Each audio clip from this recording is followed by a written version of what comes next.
All the world's a stage, and all the men and women merely players.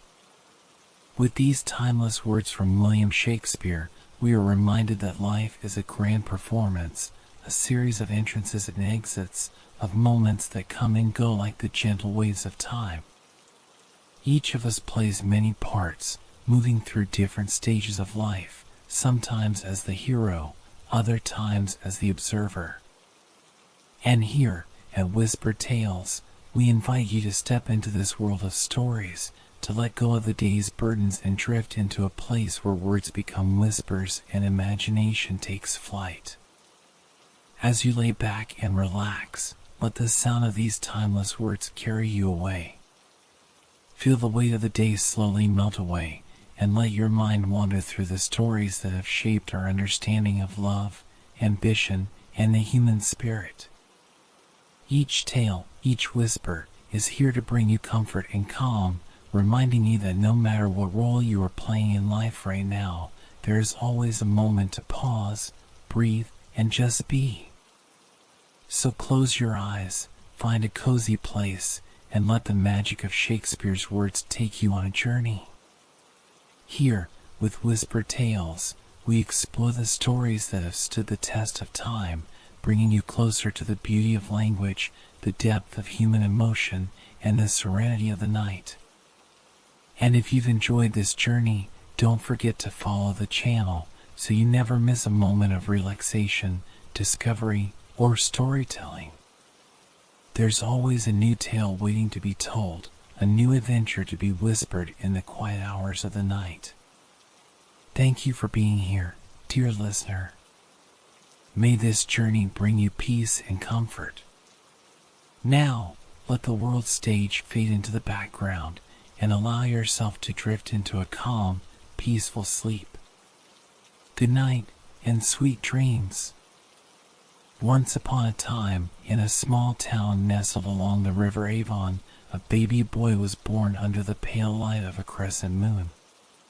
His name was William, though no one could have imagined at that time that he would grow to become one of the most beloved storytellers in history. The town of Stratford-upon-Avon was quiet, with cobbled streets lined with simple homes, and the gentle flow of the river murmuring secrets to the stars at night. It was here, in this modest setting, that young William Shakespeare first opened his eyes to the world. From the very beginning, there was something different about him. As a child, William would wander through the meadows, his small feet brushing against the wildflowers, his eyes always wide with curiosity. He had a way of seeing things that others didn't. Where others saw ordinary trees, William saw ancient oaks whispering forgotten tales. Where others heard the birds chirping, William heard melodies that danced like poetry on the wind. The little boy would sit for hours under the shade of those trees, gazing at the clouds as they drifted by, dreaming of places far beyond the small town of Stratford. In the evenings, when the villagers gathered by the fire to share stories, William's mind would wander even further. He would listen to the tales of kings and queens, of love and betrayal, of magic and mystery, and his heart would swell with the desire to one day spin stories of his own. As he grew older, William's love for words only deepened. It wasn't long before he discovered the power of books, and oh, how he devoured them. By candlelight, he would read tales of knights and fair maidens, of distant lands and noble quests. But what truly captivated him were the plays performed by traveling actors who sometimes visited Stratford. They would set up their simple stages in the marketplace, and the townspeople would gather around, eager to be transported to another world. It was in those moments, as young William watched the actors transform into kings, fools, and lovers, that a spark ignited in his heart. He realized that through words, a person could shape entire worlds, worlds filled with laughter and sorrow, joy and tragedy. And young William, with his wide eyes and wild imagination, knew he wanted to create worlds of his own. There was magic in the air when he wrote his first play, even though it was just a simple tale, a shadow of the grand stories that would one day follow. The ink felt alive under his fingers, as if the words themselves were eager to leap off the page and dance. The characters whispered their secrets to him, and in return, he brought them to life with a stroke of his quill. As he penned his stories, the little town of Stratford seemed to grow smaller in his mind, as if the world beyond was calling to him. London, with its bright lights and bustling streets, beckoned him like a dream waiting to be fulfilled. But it was not yet time. For now, William remained in the place of his birth, learning, dreaming, and growing. Each day, the stories inside him grew stronger, like seeds waiting for the right moment to bloom. Little did the people of Stratford know that the boy who wandered their fields and gazed up at their stars would one day leave a legacy that stretched across the world, reaching the hearts of kings and peasants alike. For young William Shakespeare's story had only just begun, and the pages of his life were waiting to be filled with the tales that would echo through the ages. And so, in the gentle town by the river, under the watchful gaze of the stars, the boy who would be a legend began his journey into the world of words, where dreams take flight and stories live forever. As young William Shakespeare grew, so too did his hunger for stories. The quiet town of Stratford, with its familiar faces and slow, meandering rhythms, could no longer contain his restless imagination. He began to see that the world beyond his small town was brimming with tales yet to be told, and his curiosity tugged at him like the steady pull of a river flowing toward the sea. But before London, before the bright stages and thunderous applause, there were the lessons life would teach him in ways only the great playwright could later weave into words. By the time William reached his teenage years, his mind had become a wellspring of ideas, each one swirling like a tempest in his heart. He spent long afternoons at school, learning Latin and studying the works of great Roman poets and playwrights. But even in the midst of his lessons, his mind wandered, building castles of thought and dreaming of distant kingdoms where heroes fought for honor and love. He saw the world differently, noticing how the smallest gestures, a smile, a glance, a frown, could tell entire stories without a single word spoken. It was around this time that the marketplace of Stratford became his stage. Here, in the bustle of daily life, William watched the townsfolk go about their business, but to him, they were players in a grand drama. The baker with flour on his hands became a wise old wizard, the blacksmith's apprentice was a knight in shining armor, and the gossiping neighbors were courtiers spinning intrigue in the royal court. William's eyes absorbed everything, every fleeting moment becoming fodder for the plays that would one day take shape in his mind. But there was another influence growing in young William's heart, love. As with all things, he didn't experience love as others might. To him, it wasn't just an emotion but a story unfolding, with all its twists and turns, its joy and heartache. Love, in its many forms, innocent, passionate, tragic, became one of the most powerful forces in his writing, and young William was already beginning to understand that love's complexity could capture an audience in ways few other emotions could. As the seasons turned and the river Avon flowed steadily through the town, William found himself enchanted not just by love but by the very nature of people, their joys, their flaws, their triumphs, and their tragedies. He began to see that every person carried within them a story worth telling. The human heart, he discovered, was a universe unto itself, filled with emotions too vast and wild to be contained in a single life. And so, in the evenings, after the day's work was done, young William would sit by the fire, listening to the stories his family shared. His father would recount tales of business, His mother would speak of family matters, and young William, always quiet, would file away each moment, each word. But it was not the stories themselves that captivated him, it was the way people told them. The rise and fall of their voices, the pauses, the laughter, the way a simple word could change the meaning of a sentence. These were the tools he would one day master, bending language to his will, like a magician with spells. He began to write more, filling pages with ideas and thoughts, small sketches of characters that would one day grow into some of the most memorable figures the world has ever known. Though his early attempts were simple, they were brimming with potential. Every word was a key, unlocking the vast world of his imagination.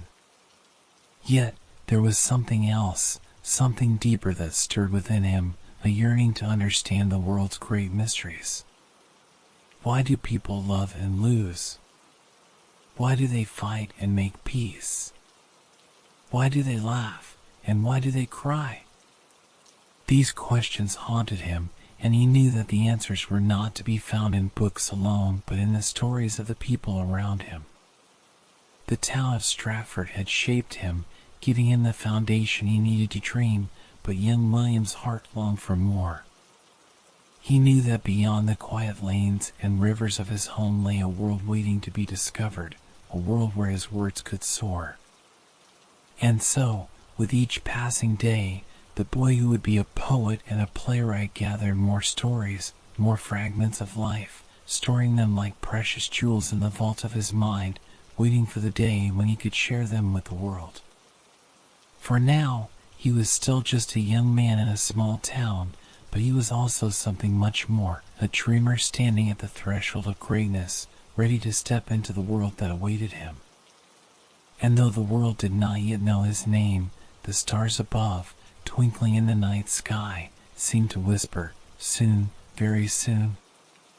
The day finally came when young William Shakespeare could no longer resist the pull of the bustling city of London. The town of Stratford, with all its charm and simplicity, had nurtured his spirit, but his dreams had outgrown the quiet life by the river Avon. London called to him like a siren, its streets filled with the clamor of people, the buzz of marketplaces, and, most of all, the promise of a stage. For William, London was more than just a place, it was a world of opportunity, a canvas upon which he could paint the grand stories that had been swirling in his mind for so long. And so, with little more than his hopes and a handful of connections, William set out on the journey to the great city. The road to London was long and winding, but in every village and town he passed, William gathered stories, adding to the ever-growing collection in his heart. The world was his inspiration, and he saw drama in every face, in every street corner, in every whispered conversation. When William arrived in London, the city was alive with energy. The Thames glittered in the sunlight, and the streets were crowded with merchants, noblemen, and performers. This was the heart of England, where fortunes were made, where power and influence danced in the hands of a few, and where theater was becoming a true force of entertainment. London was everything William had dreamed it would be, and more. The first time he laid eyes on the bustling theaters, his heart swelled with excitement. The grand playhouses were unlike anything he had ever seen in Stratford. They were alive with the sounds of actors rehearsing their lines, the laughter of audiences, and the applause that echoed through the wooden beams. It was here, in these theaters, that William knew he had found his calling. At first, William took small roles as an actor, learning the craft from the inside. He studied the way the actors moved, the way they projected their voices, the way they brought characters to life with just a glance or a gesture. But acting alone did not satisfy the fire inside him. He wanted more. He wanted to create the words, the stories, the worlds in which these characters lived. It wasn't long before his talent for writing caught the attention of the theater companies. His words had a way of captivating the audience, of making them laugh one moment and weep the next. The city buzzed with talk of this young playwright from Stratford who seemed to understand the human heart better than anyone before him. His early plays were well received, but even then, no one could have predicted the impact he would one day have on the world. Theaters in London were unlike anything William had ever known. The most famous among them was the Globe, a wooden wonder that stood proudly along the banks of the Thames. The Globe was not just a theater, it was a stage for all of London's society. Nobles and commoners alike would gather here, standing shoulder to shoulder, eager to be transported to far-off lands and grand adventures through the magic of words and performance. The moment William first stepped inside the Globe, he knew he had found his home. The open sky above, the wooden galleries, the smell of the stage, it was all part of a world where stories came to life. And William's stories were unlike any others. He had a way of speaking to every person in the audience, whether they were rich or poor, young or old. His words resonated with people because they were true, because they reflected the joys and sorrows, the love and betrayal that everyone experienced. London was a city of contrasts, wealth and poverty, grandeur and grime, but it was also a city of possibilities. And for William, those possibilities stretched as far as his imagination could take him. Here, in the heart of England, he would craft the plays that would echo through the ages, touching the hearts of people for centuries to come. But for now, William was still a young playwright, standing at the dawn of his career. The streets of London were his inspiration, the people his muse, and the Globe his stage. The city's energy fed his creativity, and every day brought new ideas, new stories waiting to be told. The stage was set, and William Shakespeare was ready to take his place among the stars. Little did London know that this young man, with ink-stained hands and a heart full of dreams, would one day be known as the greatest playwright of all time. But in that moment, William was simply a man on a journey that had only just begun. And as the sun set over the Thames, casting a golden glow on the city, William stood in the shadow of the Globe, ready to bring his words to life on the stage that would become his legacy.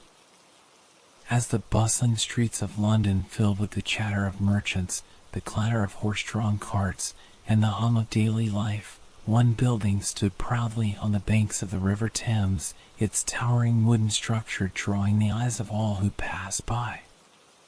The Globe Theatre, a place where magic happened, where stories came to life, and where William Shakespeare would soon carve his name into the very heart of the city's culture.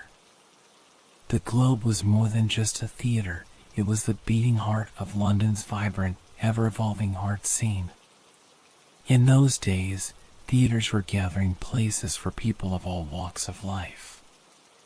Rich and poor, noble and commoner, young and old, all found themselves drawn to the magic of the stage. The Globe's round, open-roofed structure was unique. From the pit, where the groundlings stood shoulder to shoulder, to the upper galleries reserved for the wealthier patrons, the theater buzzed with anticipation before every performance. It was here that William's words would soon fill the air, captivating audiences with their beauty, wit, and emotion. When Shakespeare first stepped onto the dirt-packed floor of the Globe Theatre, he knew he had found the perfect home for his plays. The smell of sawdust mixed with the faint scent of the river. The wide, open sky stretched above the stage, allowing sunlight or moonlight to mingle with the performances below. It was a place of contrasts, where laughter and tears, tragedy and comedy could exist in perfect harmony. And it was a place where his words could soar, reaching the hearts of those who came to listen. But the Globe was not built overnight.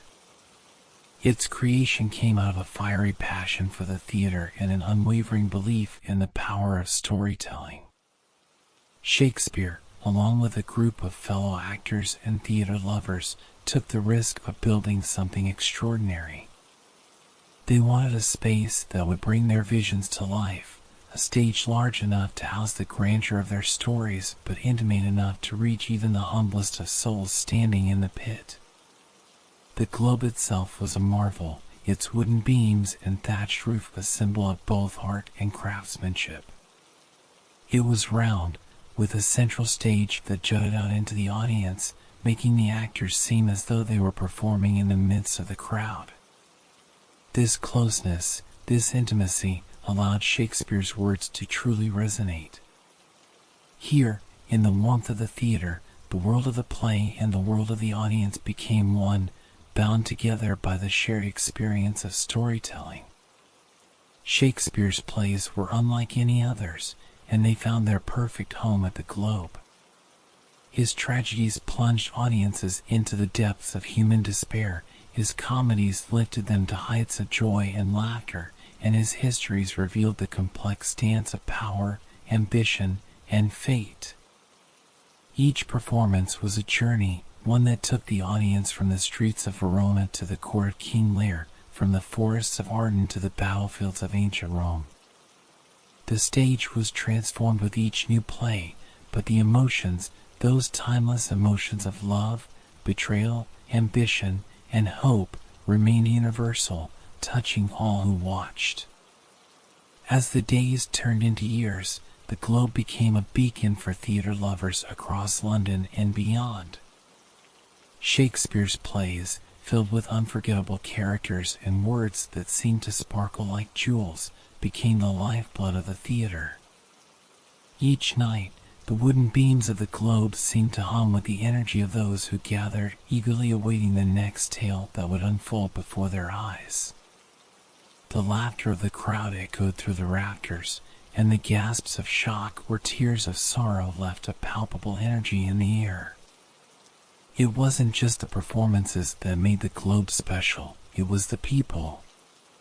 The actors, skilled and passionate, breathed life into Shakespeare's characters, transforming themselves from noble kings to lowly jesters, from lovers to warriors, in the blink of an eye. The musicians, hidden in the shadows, played the tunes that carried the audience through time and place, while the artisans behind the scenes crafted the props and costumes that made each performance a visual feast. And then, there was the audience. At the Globe, the theater wasn't just something to watch, it was something to feel, something to live. The groundlings, with their coarse shouts and laughter, were just as much a part of the play as the actors themselves, reacting to every twist and turn of the plot with raw, unfiltered emotion. Above them, the nobles watched from their galleries, but even they couldn't help but be swept away by the beauty of Shakespeare's language, the universality of his themes. The Globe Theater was more than wood and nails. It was a living, breathing entity, a space where imagination came to life. And at its heart was William Shakespeare, the man whose words had the power to change the world, one play at a time. In those early years, he likely had no idea just how far his words would travel, how deeply they would touch the hearts of future generations. But every time the sun set over the Thames, and the Globe filled with the murmurs of an eager crowd, Shakespeare's legacy grew a little brighter. And so, as the moonlight bathed the stage in a soft glow, and the night sky stretched endlessly above, the Globe stood as a symbol of all that theater could be, a place where stories took flight, where the soul of a city could be heard in the laughter and tears of its people, and where a man named William Shakespeare would forever change the world with the power of his words. As the sun set over London and the soft glow of twilight settled on the bustling streets, the Globe Theatre buzzed with anticipation. Tonight, the stage would be graced with one of William Shakespeare's most profound works, Hamlet, a play that delved deep into the human soul, exploring the murky waters of grief, revenge, and madness. The audience gathered, unaware that they were about to witness a play that would forever change how stories of tragedy were told.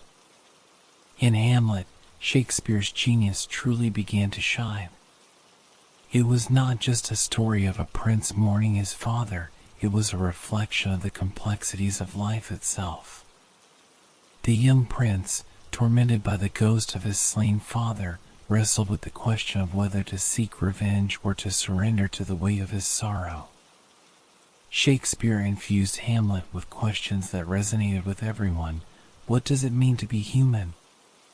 How do we navigate the suffering that life inevitably brings?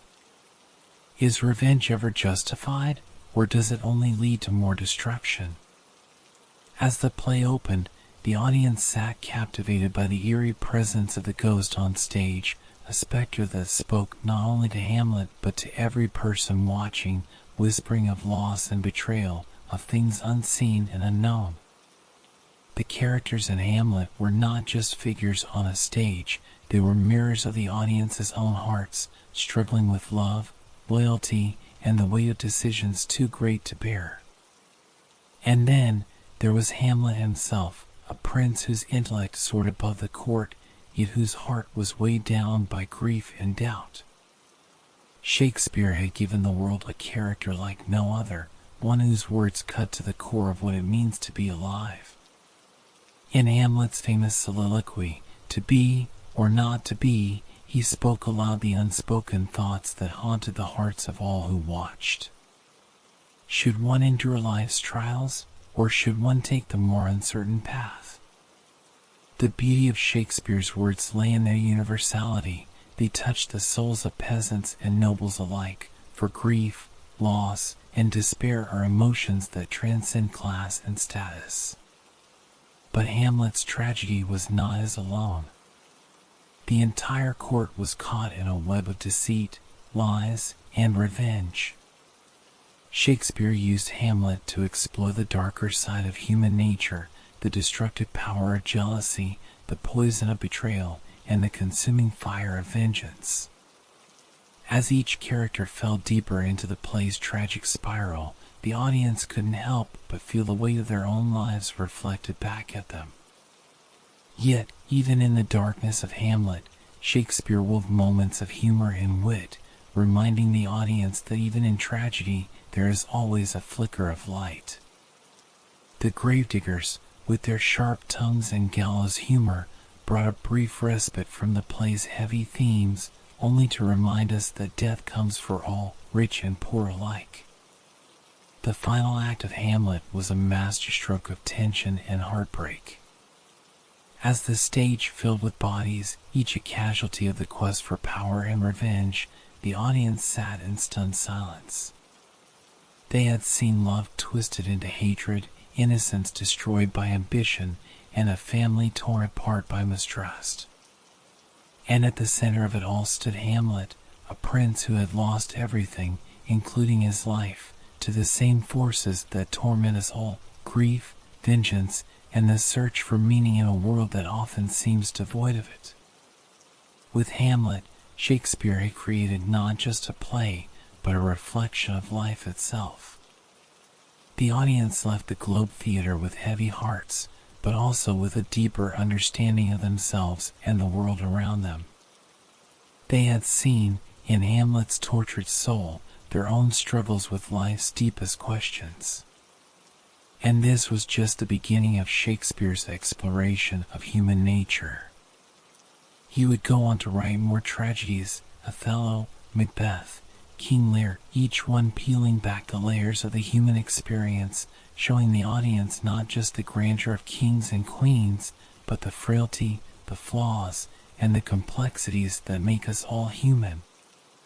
In Hamlet, as in all his tragedies, Shakespeare showed that the true power of drama lies not in the external events of the plot, but in the internal turmoil of the characters.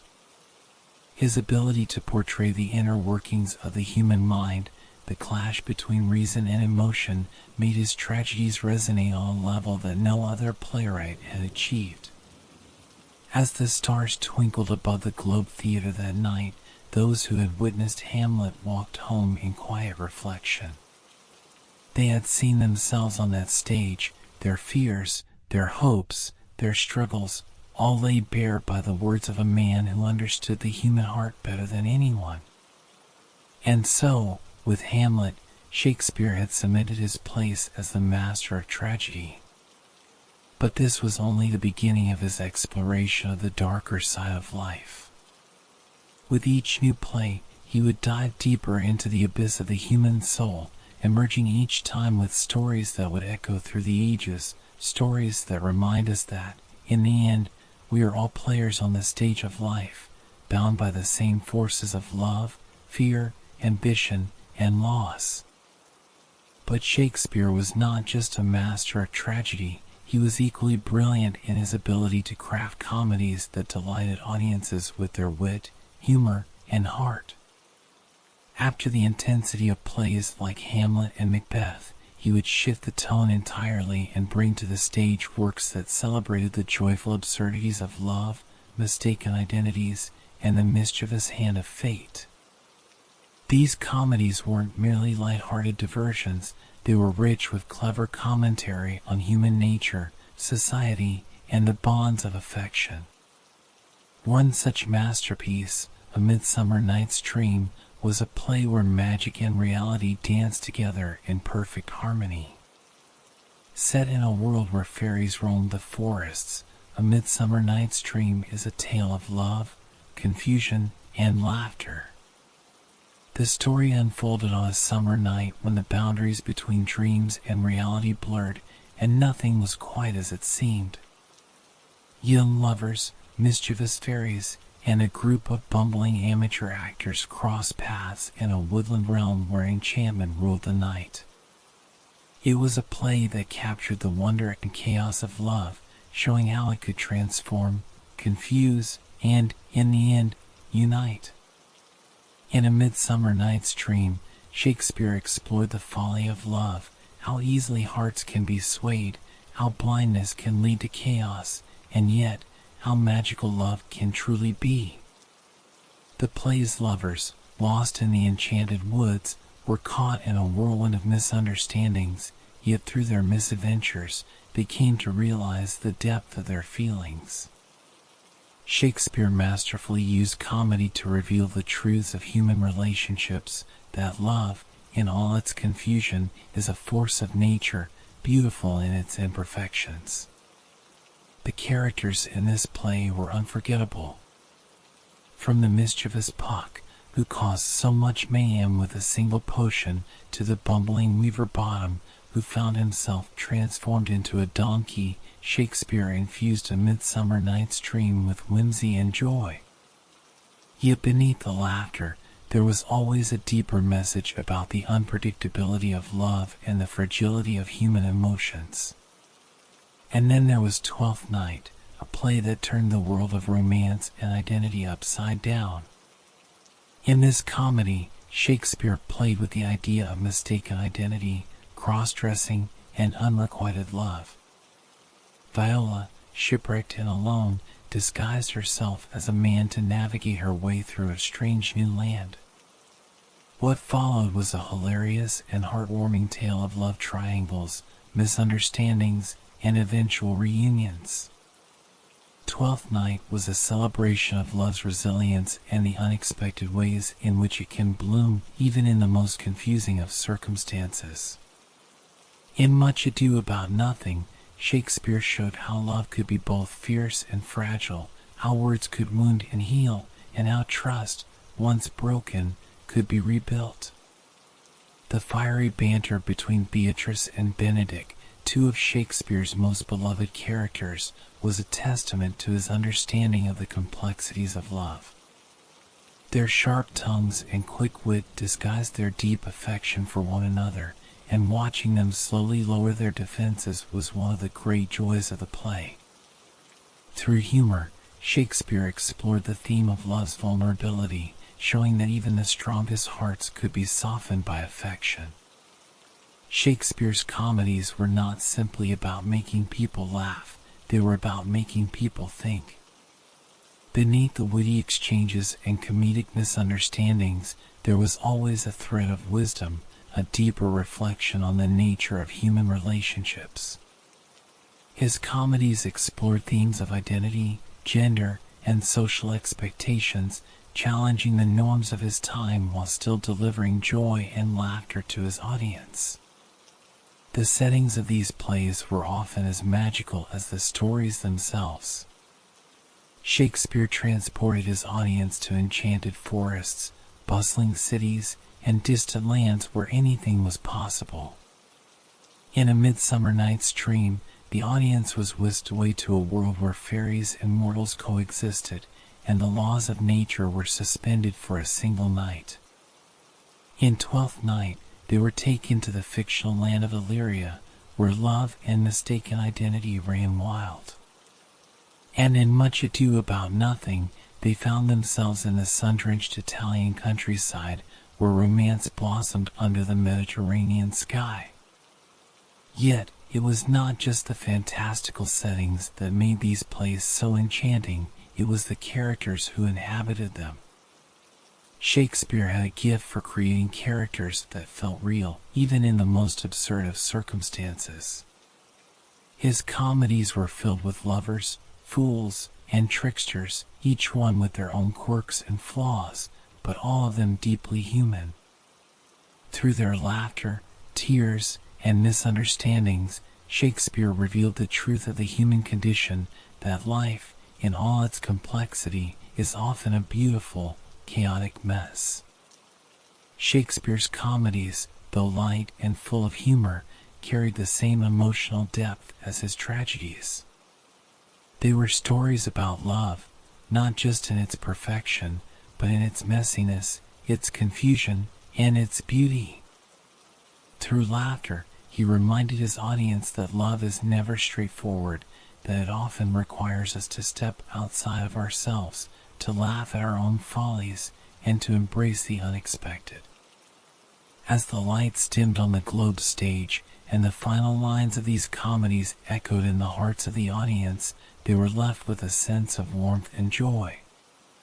Shakespeare had woven together tales of love, laughter, and life in a way that made the world feel a little brighter, a little more magical.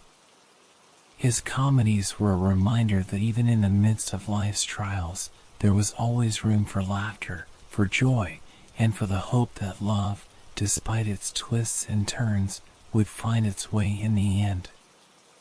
As the years passed and William Shakespeare's fame grew, his creativity found yet another powerful outlet: poetry. While his plays captivated the crowds in London's bustling theaters, it was his sonnets that offered a more intimate glimpse into the soul of the playwright. These short but exquisitely crafted poems, often addressed to an unnamed lover, captured the timeless themes of love, beauty, time, and mortality, all wrapped in the musical flow of Shakespeare's language. The sonnet was an art form that Shakespeare made his own. With each 14-line poem, he managed to explore the deepest emotions and thoughts that every human experiences but struggles to express. Love, in Shakespeare's sonnets, was not merely a fleeting feeling but a force of nature, a presence as constant and enduring as the stars.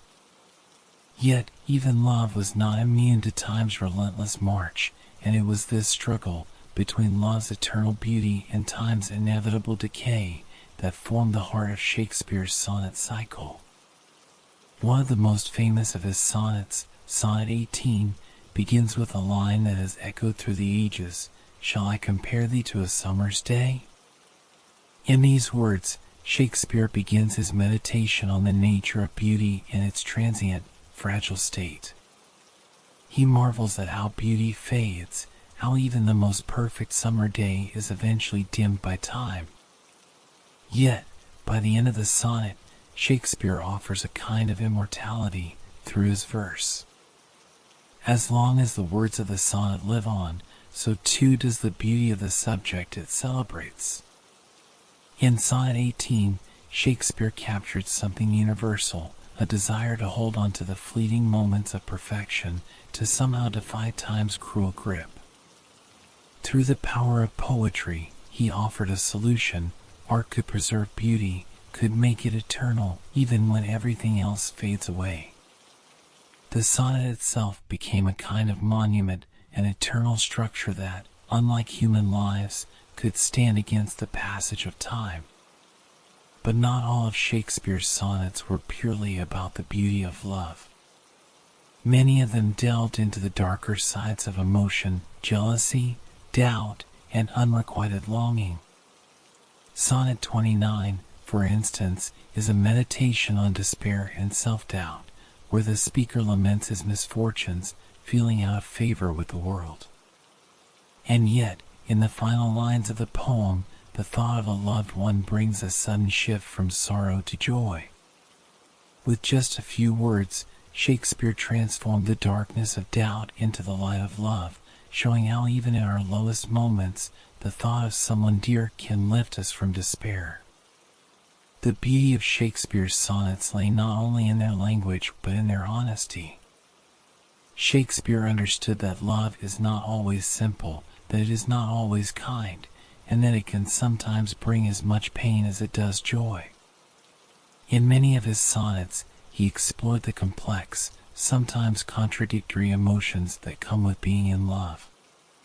Sonnet 130, for example, challenges the traditional idea of idealized beauty. Rather than comparing his beloved to the sun or to roses, Shakespeare writes that my mistress' eyes are nothing like the sun, and yet, by the end of the poem, he declares his love to be rare and real, far deeper than any exaggerated, false comparison.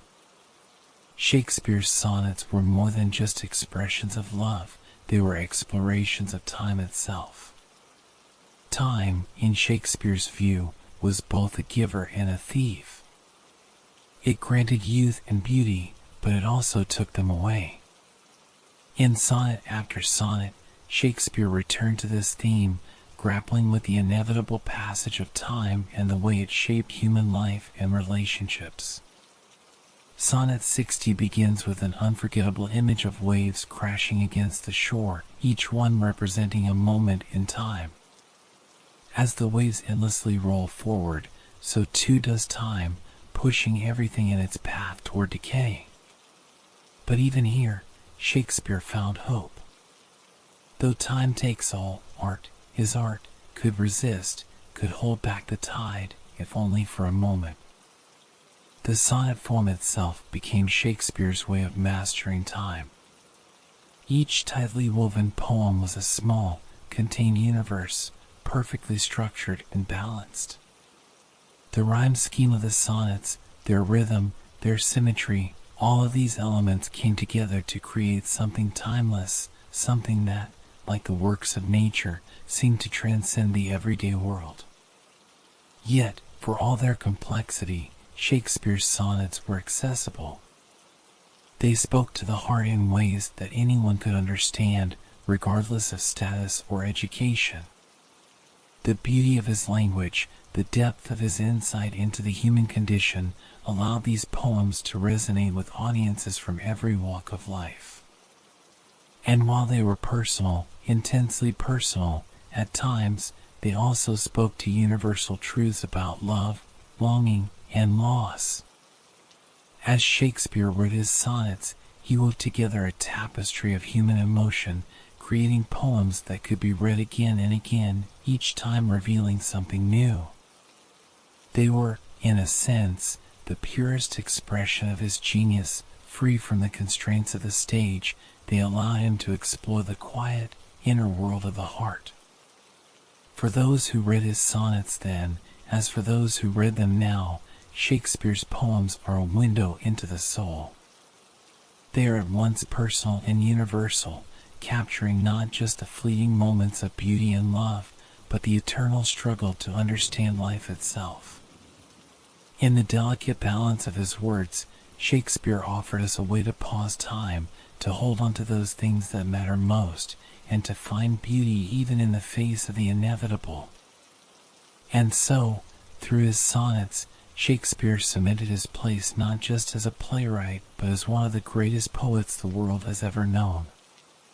In each line, in each carefully chosen word, we find the heart of a man who understood, better than anyone, the complexities of love, life, and the passage of time. While Shakespeare's plays were performed for large audiences, his sonnets offered a more personal, intimate glimpse into the mind of the writer who shaped the English language. These short, 14-line masterpieces have not only endured but have influenced generations of poets, writers, and even musicians. The way Shakespeare took the traditional sonnet form and infused it with such emotional depth, complexity, and universal themes set a new standard for poetry, and it's a legacy that still resonates in today's literary world. Shakespeare wasn't the first to write sonnets. The form itself originated in Italy with poets like Petrarch, who wrote about unrequited love and idealized beauty. But when the sonnet made its way to England, Shakespeare transformed it. Instead of focusing solely on distant, unattainable love, he explored a vast array of human emotions. His sonnets spoke of love, yes, but also of time, loss, jealousy, betrayal, and even self-doubt. These were emotions that anyone could relate to, no matter their status or circumstance. One of the most remarkable things about Shakespeare's sonnets is how modern they feel, even over 400 years after they were written. The themes he explored are as relevant today as they were in Elizabethan England. When Shakespeare writes about the inevitability of time's passage, as in Sonnet 60, where like as the waves make towards the pebbled shore, so do our minutes hasten to their end, we feel that same sense of urgency in our own lives.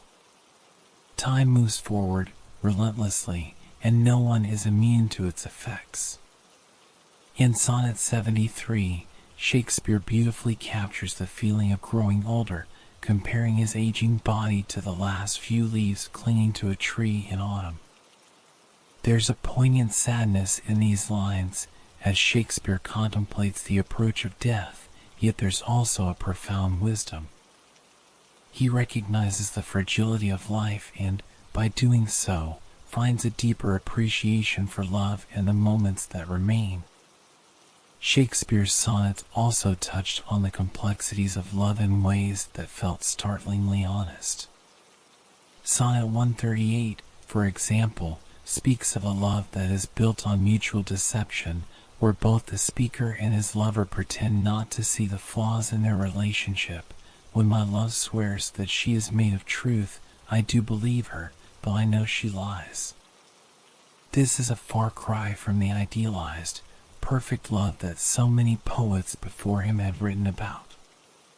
Instead, Shakespeare acknowledges that love is often messy and imperfect, and that sometimes we deceive ourselves in order to keep love alive. Another way Shakespeare revolutionized the sonnet was by shifting the focus away from an idealized, unreachable woman, often the object of traditional sonnets, and introducing a range of characters, including a mysterious young man and the dark lady. The identities of these figures remain a mystery to this day, but what is clear is that Shakespeare was pushing the boundaries of the sonnet form, exploring relationships that were far more complex than the standard unrequited love trope. The dark lady, in particular, stands out as a figure of desire and frustration. In Sonnet 130, Shakespeare famously turns the conventional sonnet on its head, refusing to compare his lover to the usual symbols of beauty. Her eyes are nothing like the sun, her lips are not coral, and her breath does not reek of perfumes. And yet, despite her flaws, Shakespeare loves her in a way that feels more genuine than the exaggerated, unreachable beauties of traditional poetry. He shows us that real love isn't about perfection, but about accepting and even celebrating imperfections. Shakespeare's approach to love, time, and beauty has had an enormous impact on poets and writers who followed. The Romantics, such as John Keats and Percy Bysshe Shelley, were heavily influenced by Shakespeare's exploration of deep emotion and his ability to find beauty in the transience of life. Keats, in particular, drew from Shakespeare's ability to reflect on the inevitable decay of all things while still capturing the fleeting beauty of the present moment. Even modern poets continue to find inspiration in Shakespeare's sonnets.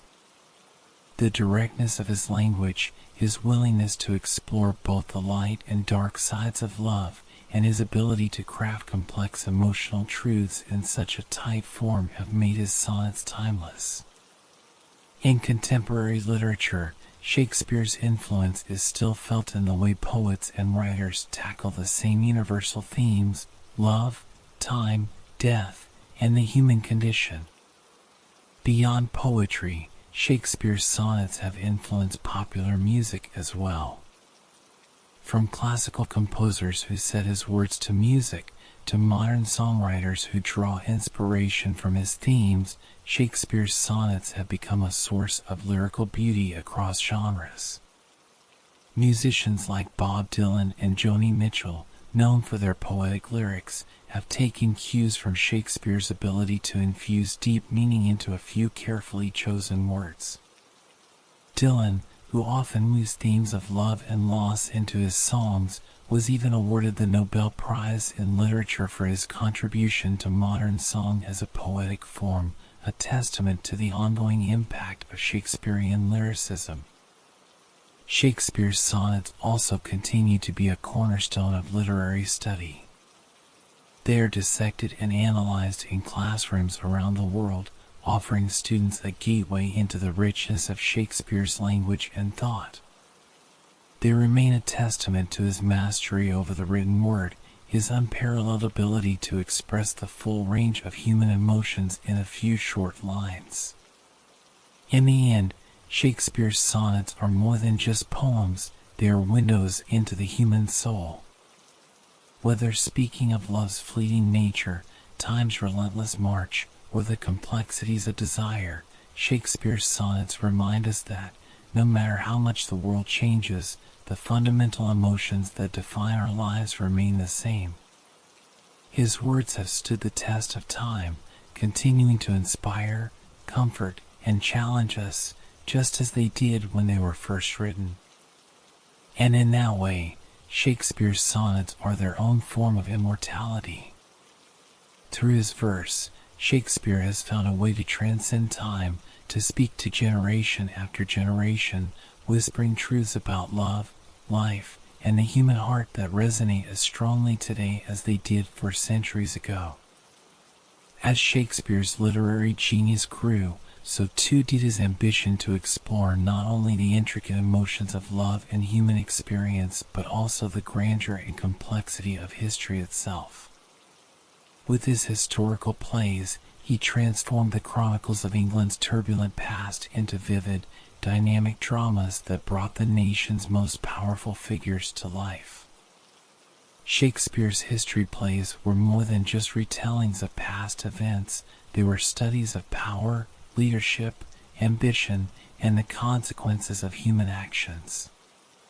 Through these plays, Shakespeare painted a portrait of England's rulers, showing them not just as distant monarchs, but as flawed, deeply human characters whose decisions shaped the fate of a nation.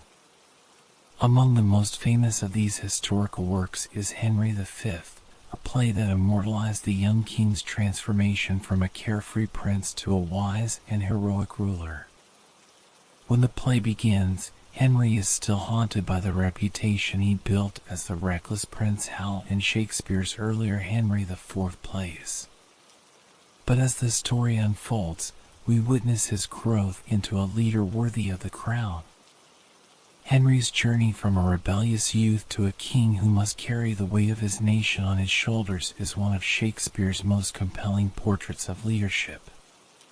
One of the most iconic moments in Henry V comes in the famous St. Crispin's Day speech delivered before the Battle of Agincourt. Facing overwhelming odds, Henry rallies his troops with words that would become some of the most quoted in English literature.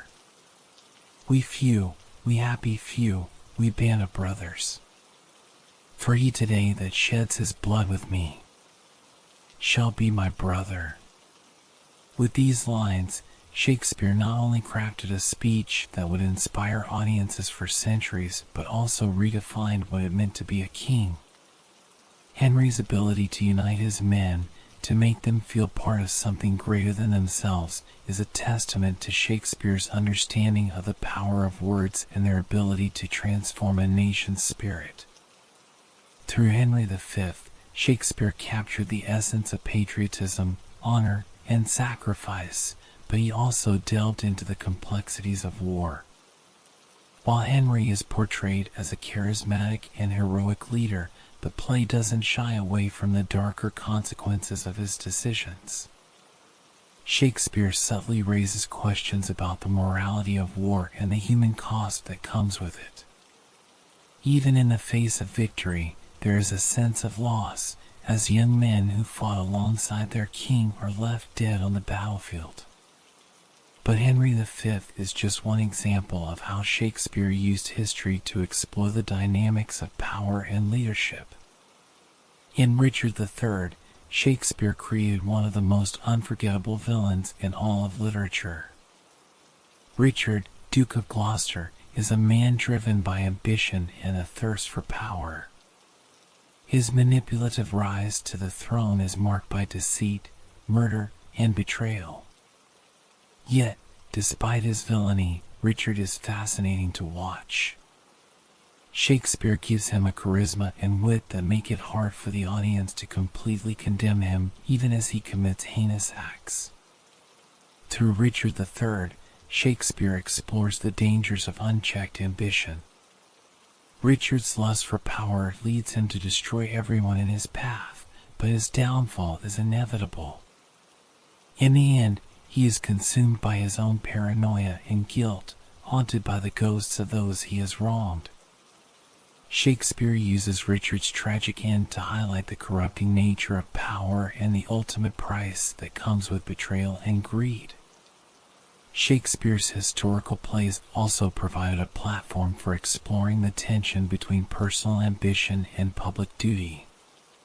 In Julius Caesar, the focus shifts to Rome, where the assassination of the title character raises profound questions about loyalty, honor, and the responsibilities of leadership. The conspirators, led by Brutus and Cassius, believe they are saving Rome from tyranny by killing Caesar, but their actions plunge the state into chaos. In Julius Caesar, Shakespeare gives voice to the conflicting emotions within Brutus, a man torn between his love for Caesar and his duty to the Republic. His famous lines, "Not that I love Caesar less, but that I love Rome more," capture the heart of his internal struggle. Yet, as the play unfolds, it becomes clear that the consequences of his decision are far greater than he anticipated. The assassination, intended to protect the Republic, instead leads to civil war and the rise of even greater tyrants. Shakespeare's histories, then, were not merely celebrations of England's past, they were meditations on the nature of power itself. Through the characters of kings, warriors, and political leaders, he explored the very human emotions that drive the quest for power, ambition, fear, jealousy, and pride. He showed how these emotions, when unchecked, could lead to downfall, but he also revealed the potential for greatness in those who could rise above them. In plays like Henry V, Richard III, and Julius Caesar, Shakespeare examined the consequences of leadership and the moral dilemmas faced by those who hold power. He showed that kings and rulers were not immune to the same struggles and flaws as ordinary men. They, too, faced moments of doubt, fear, and temptation, and their choices had far-reaching consequences for their nations. The history plays also allowed Shakespeare to engage with the audience on a personal level, connecting the distant past with their present reality. Many of the themes he explored in his histories, ambition, betrayal, the costs of war, were as relevant to Elizabethan England as they are to modern times. Through his brilliant use of language and character, Shakespeare brought the past to life, making it feel immediate and urgent. For Shakespeare, history was not just a series of events, it was a living, breathing force that shaped the present and future. His historical plays continue to resonate with audiences today because they speak to timeless truths about human nature and the complexities of power. And through these works, Shakespeare solidified his place not just as a playwright, but as a historian of the human soul, a chronicler of the forces that shape our lives and the leaders who rise and fall by them. Shakespeare's historical plays not only dramatized England's turbulent past, but also offered profound insights into the nature of power, leadership, and human ambition, insights that resonate even in today's political landscape. His understanding of the delicate balance between strength and morality, between ambition and duty, gave his characters depth and complexity, turning them into more than mere rulers on a throne. Shakespeare's ability to capture the political intrigue, the manipulation, and the ambition that often define leadership made his historical plays timeless reflections on the cost of power. In Macbeth, though technically a tragedy, Shakespeare wove history and politics into the fabric of the play, presenting a vivid portrait of a man undone by unchecked ambition. Macbeth, a valiant warrior, is initially portrayed as loyal and brave, but the temptation of power, sparked by the witch's prophecies, sets him on a dark path. Shakespeare shows how easily ambition can cloud judgment and how the thirst for power can corrupt even the noblest of souls. Macbeth's descent into tyranny, paranoia, and madness serves as a warning about the dangerous allure of power when it is pursued without regard for morality or consequence. What makes Macbeth so compelling is how Shakespeare shows the internal struggle between Macbeth's ambition and his conscience. Even before he murders King Duncan, Macbeth is racked with guilt and fear, imagining daggers and hearing voices. He knows that the act he is about to commit will destroy not only the king but his own soul as well. Yet, the lure of the crown is too powerful. Once he seizes power, Macbeth becomes consumed by it, descending into madness and paranoia, haunted by the ghosts of those he has killed. His wife, Lady Macbeth, who initially goads him into action, suffers the same fate, overcome by guilt to the point of madness.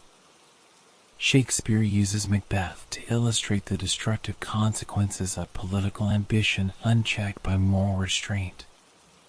Macbeth's tyranny leads to chaos in the kingdom as Scotland is plunged into violence and fear. His rule becomes one of bloodshed and terror, and Shakespeare suggests that leadership founded on treachery and violence is doomed to collapse under its own weight. In the end, Macbeth's reign ends in his own violent death, and order is restored, but only after great suffering. Similarly, in Julius Caesar, Shakespeare delves into the dangerous consequences of political power and the moral dilemmas faced by those who hold it. The assassination of Caesar by Brutus and his fellow conspirators is motivated by a desire to protect the Roman Republic from Caesar's growing ambition and potential tyranny. Yet, the very act of assassination throws Rome into chaos, leading to civil war and the rise of even greater tyrants in the form of Mark Antony and Octavius. Brutus, the play's tragic hero, is portrayed as a man torn between his loyalty to Caesar and his duty to Rome. He truly believes that killing Caesar is the only way to save the Republic, but his actions set in motion a chain of events that he cannot control. In the famous funeral scene, Shakespeare shows how easily political rhetoric can sway public opinion.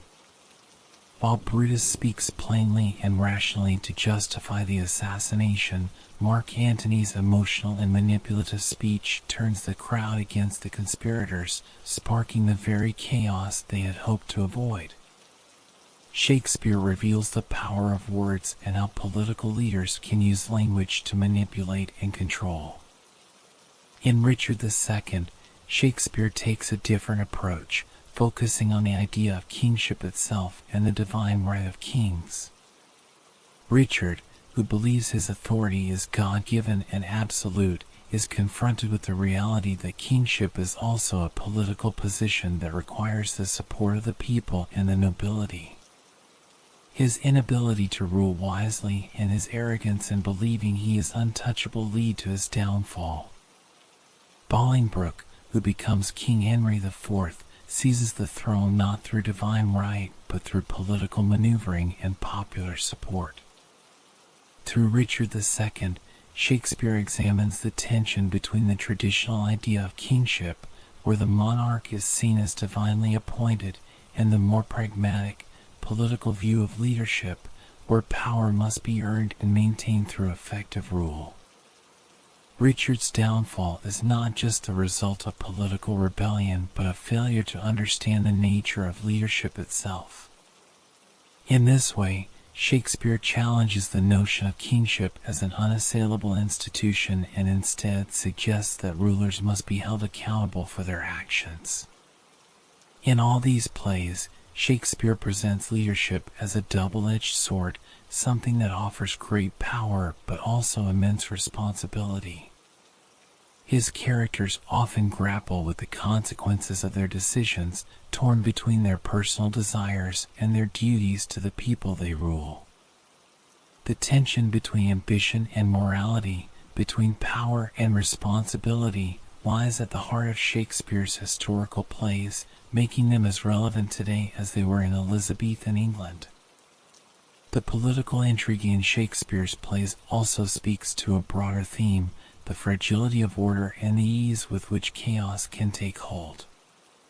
Whether it's the civil wars sparked by the assassination of Julius Caesar, the chaos that follows Macbeth's rise to power, or the unrest in Richard II's England, Shakespeare consistently shows how political instability can lead to suffering and violence.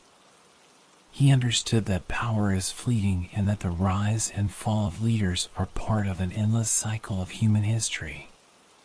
The legacy of Shakespeare's political insight extends far beyond his time.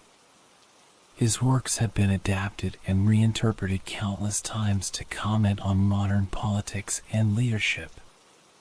Macbeth has been used to explore the corrupting influence of dictators, Julius Caesar to reflect on the dangers of political assassination, and Richard III to examine the rise of ruthless leaders who will stop at nothing to gain power. Shakespeare's historical plays remind us that the struggles for power and the moral dilemmas faced by leaders are timeless. His ability to capture the complexity of political ambition, the weight of leadership, and the consequences of unchecked power has made his works enduring reflections on the nature of governance and the human condition.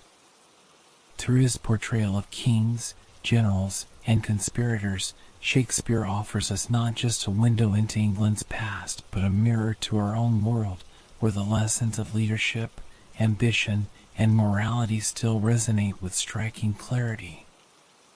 As William Shakespeare's body of work expanded, he began to explore themes that transcended the historical and the personal. He turned his attention to universal concepts that governed all human experience: love, ambition, power, and betrayal. Yet, woven throughout his plays and sonnets, perhaps the most constant and profound themes were time and mortality. Shakespeare, more than any other writer of his time, grappled with the fleeting nature of life, the inevitability of death, and the ways in which we seek meaning in the face of these truths. Shakespeare's tragedies are perhaps the clearest windows into his exploration of these themes. In Hamlet, King Lear, Macbeth, and Othello, he created characters who not only wrestled with external conflicts but also faced the haunting reality of their own mortality.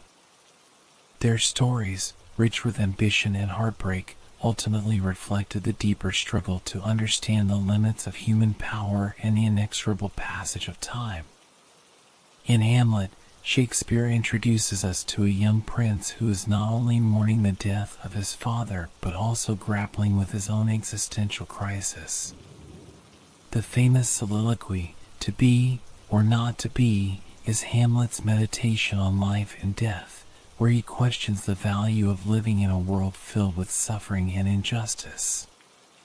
He contemplates whether it is better to endure life's hardships or to escape them through death, which remains an unknown frontier.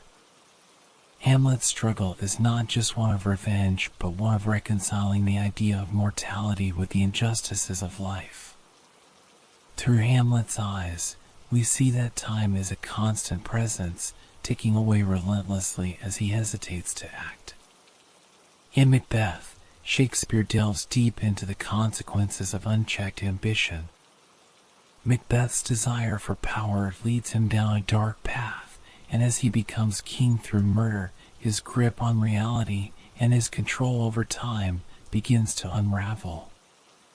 In the end, time becomes Macbeth's greatest enemy. His reign is short-lived, and as he senses the collapse of his rule, he laments the fleeting nature of life in one of the play's most famous passages. Tomorrow, and tomorrow, and tomorrow creeps in this petty pace from day to day, to the last syllable of recorded time, and all our yesterdays have lighted fools, the way to dusty death. Out, out, brief candle. In these lines, Shakespeare reveals Macbeth's realization that all human effort is ultimately futile in the face of time. Life is but a brief candle, burning out quickly and leaving behind nothing but shadows. Macbeth's tragedy is not only his downfall as a ruler, but his ultimate realization that time and death are inescapable, rendering all ambition meaningless in the end. Similarly, in King Lear, Shakespeare explores the relationship between power, aging, and mortality. Lear's tragic decision to divide his kingdom among his daughters marks the beginning of his downfall, as he fails to see the consequences of his actions. Over the course of the play, Lear is stripped of his authority, his dignity, and his sanity. The once powerful king is reduced to a frail, broken man, wandering through a storm, grappling with his own vulnerability and the fragility of life. In King Lear, Shakespeare presents time as a force that humbles even the greatest of kings, as Lear's journey is one of gradual erosion, of power, of mind, and, ultimately, of life. Shakespeare's Othello also deals with themes of time and betrayal. Othello's love for Desdemona is initially pure and unwavering, but as the seeds of jealousy are planted by the manipulative Iago, Othello's trust begins to wither. The swift progression of the tragedy reflects how quickly time can erode even the strongest of bonds when betrayal takes root. By the time Othello realizes the truth, it is too late. Time, in Shakespeare's hands, becomes the great revealer of human nature, bringing both truth and destruction in its wake. In these plays, Shakespeare often used time not just as a background but as an active force, an inevitable current against which his characters struggled.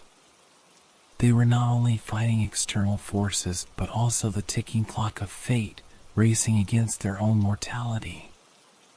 Through this, Shakespeare conveyed a profound truth: time is indifferent to human ambition, power, or desire. Whether a king or a commoner, all must face the same end. Beyond his tragedies, Shakespeare also explored these themes in his sonnets, where time and the fleeting nature of beauty were recurring motifs. In Sonnet 18, for example, Shakespeare immortalizes the beauty of a beloved by comparing it to a summer's day. Yet, while summer fades, Shakespeare's poetry ensures that the beloved's beauty will live on forever in the words he has written. But thy eternal summer shall not fade, nor lose possession of that fair thou howest. nor shall death brag thou wanderest in his shade, when in eternal lines to time thou growest. Through his poetry, Shakespeare found a way to transcend time itself. Even as he acknowledged the inevitability of aging and death, he suggested that art, especially poetry, could offer a form of immortality. The written word, unlike the human body, could endure for centuries, preserving the beauty, love, and experiences of life long after the people themselves were gone. In Shakespeare's later plays, particularly in works like The Tempest, the theme of time takes on a more contemplative tone. Prospero, the play's central character, is an aging magician who has spent years plotting revenge on those who wronged him. Yet, by the end of the play, Prospero chooses forgiveness over vengeance, relinquishing his magic and accepting the passage of time. In The Tempest, Shakespeare reflects on the idea of letting go, of power, of control, of the past, and embracing the inevitable march of time with grace. In all of these works, Shakespeare masterfully wove time and mortality into the fabric of his stories, using them as lenses through which to examine the human experience.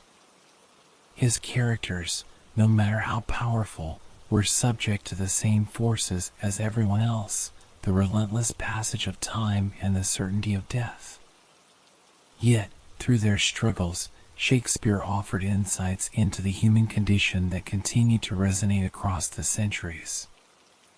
Ultimately, Shakespeare's exploration of time and mortality reveals his deep understanding of life's impermanence. But it also highlights the power of art, of stories, of plays, of poetry, to capture fleeting moments and make them eternal. Through his words, Shakespeare transcended the very forces he so often wrote about, creating a legacy that has endured for over 400 years and will continue to do so for generations to come. As Shakespeare delved deeper into his understanding of human nature and the passage of time, his later works took on a more reflective, almost philosophical tone. Themes of forgiveness, reconciliation, and redemption began to surface alongside the ever-present awareness of mortality and the inevitable passage of time. While his earlier works often explored the tragedy of human ambition, betrayal, and downfall, his later plays suggest a shift, a recognition of the possibility of healing, acceptance, and, ultimately, the need to let go. In these works, Shakespeare's reflections on time, mortality, and the nature of life grew richer and more complex, culminating in a kind of quiet wisdom that echoed through the ages. One of the most profound expressions of this shift is found in The Tempest, a play that many believe to be Shakespeare's final solo work. In The Tempest, Shakespeare introduces us to Prospero, an aging magician who has spent years living in exile on a remote island.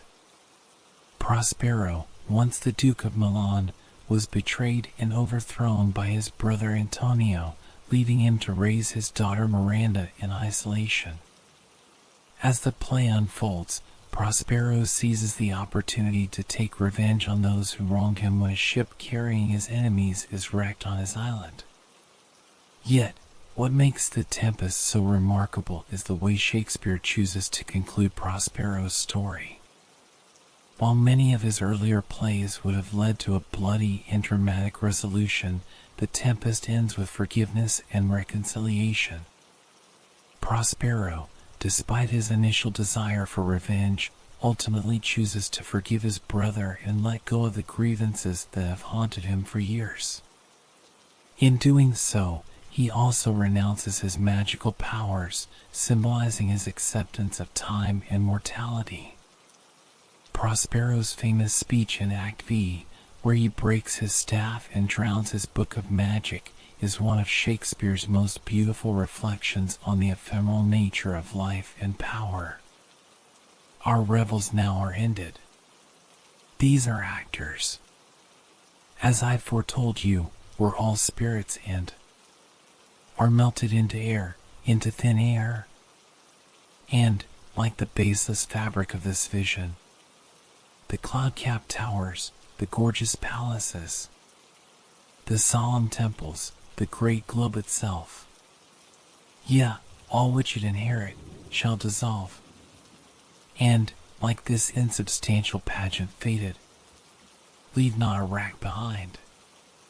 We are such stuff as dreams are made on, and our little life is rounded with a sleep. In these lines, Prospero contemplates the fleeting nature of existence.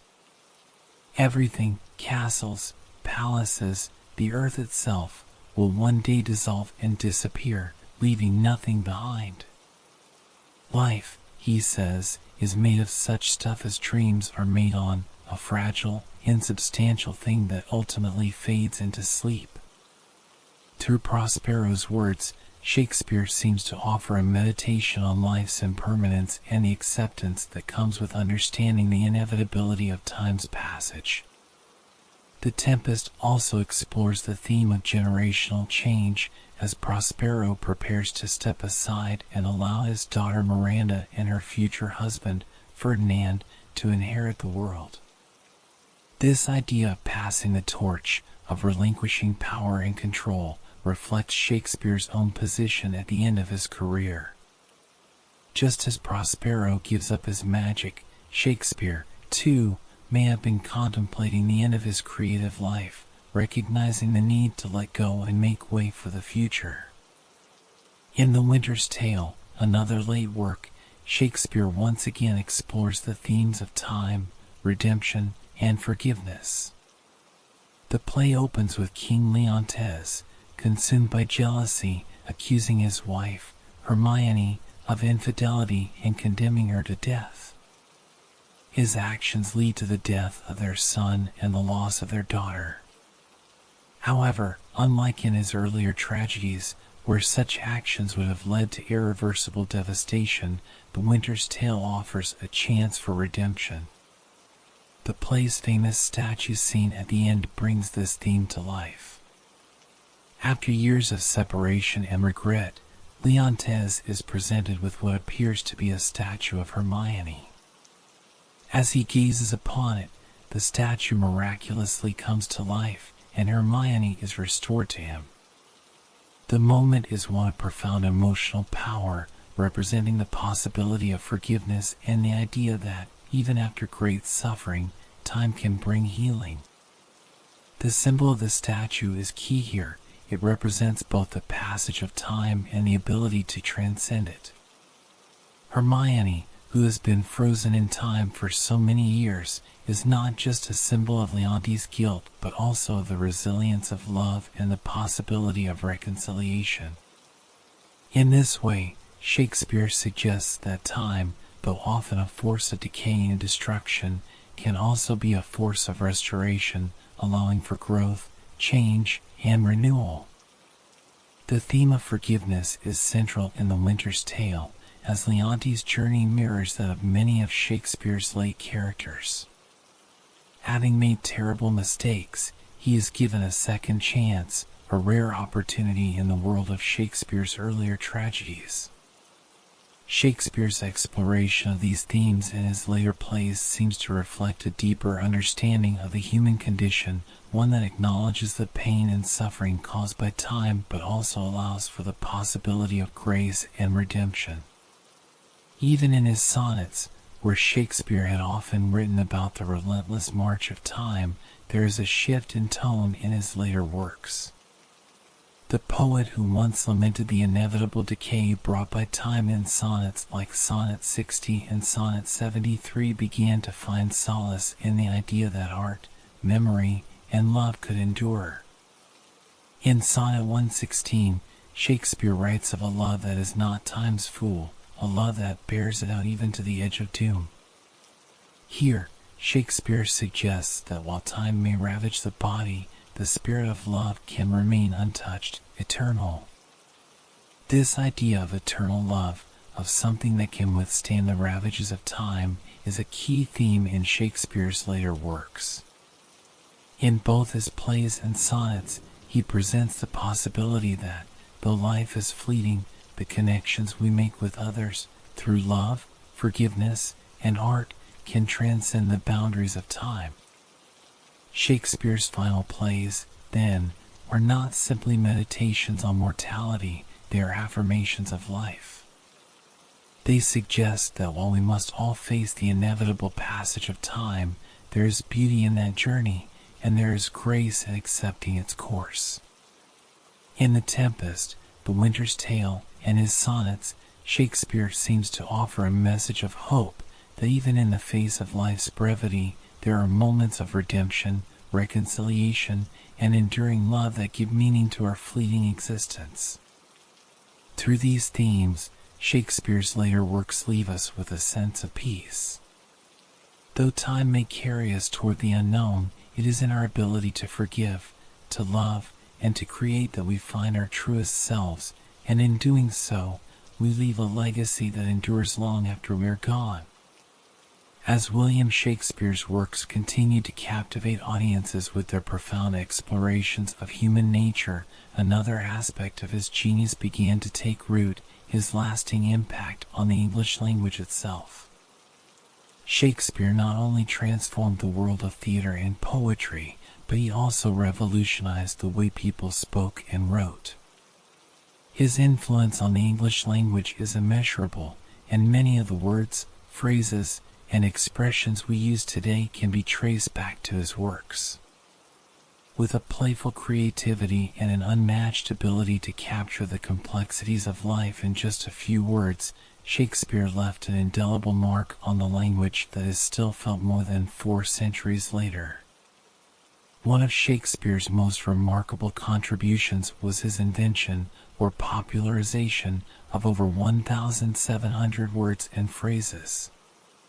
Many of these were coined by combining existing words, altering their meaning, or simply creating entirely new terms.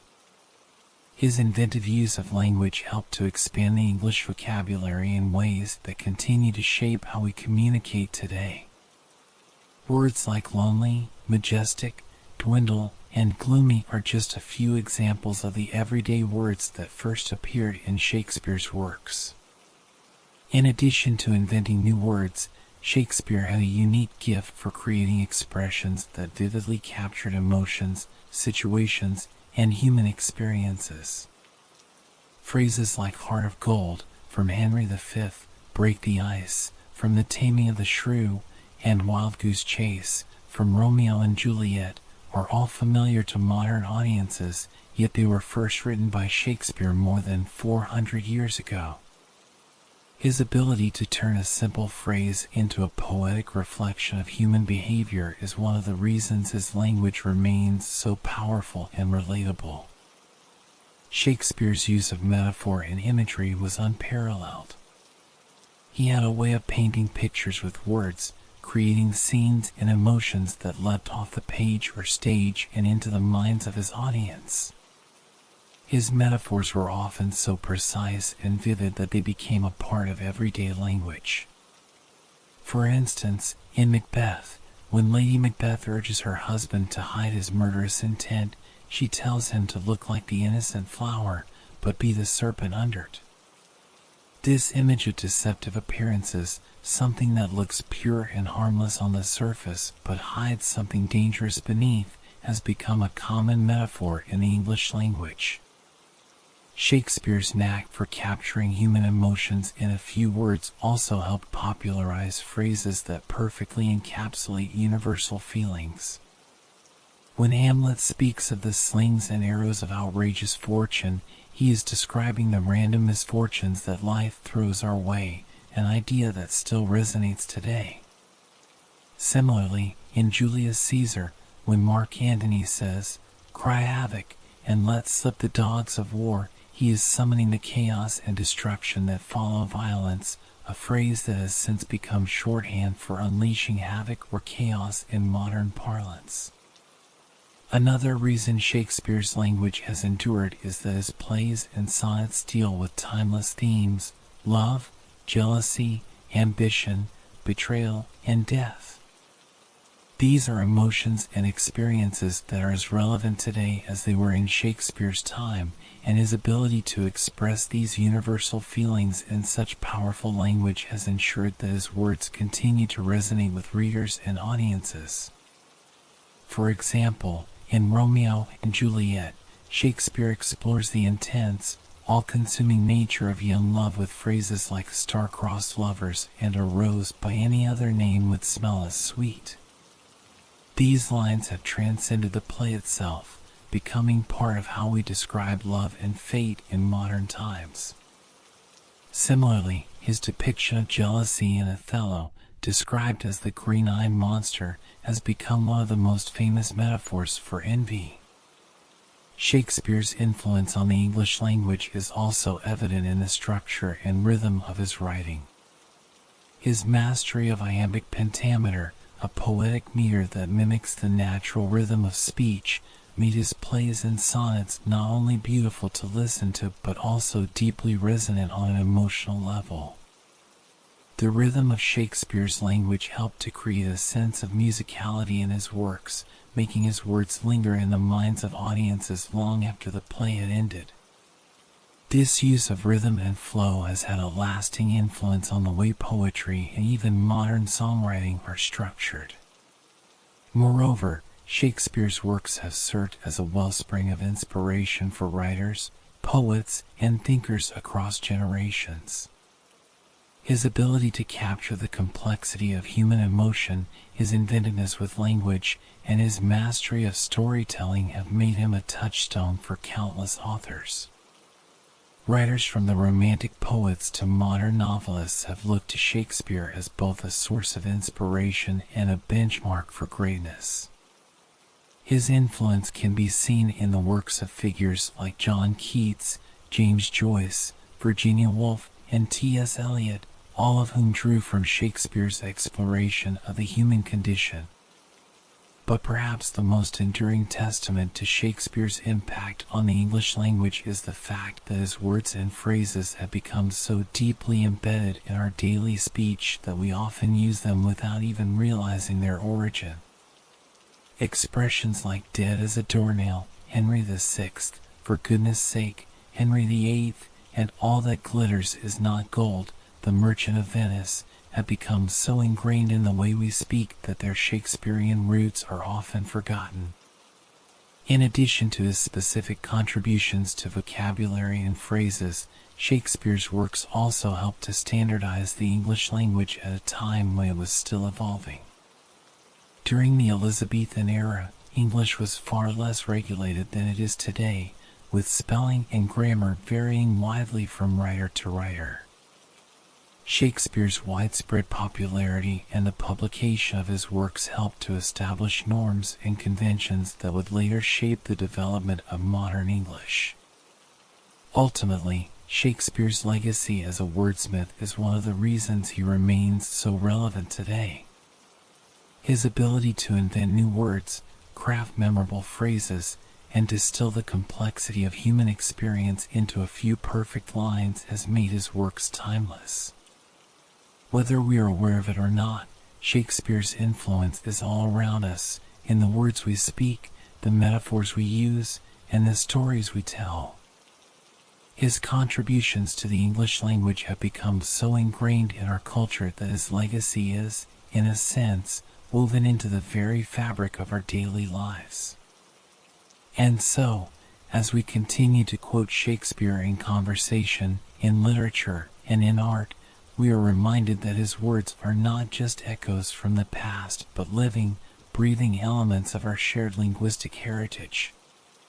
In this way, Shakespeare's influence on the English language remains as powerful and enduring as ever, a testament to the timelessness of his genius. Shakespeare's influence didn't end with his contributions to language and literature.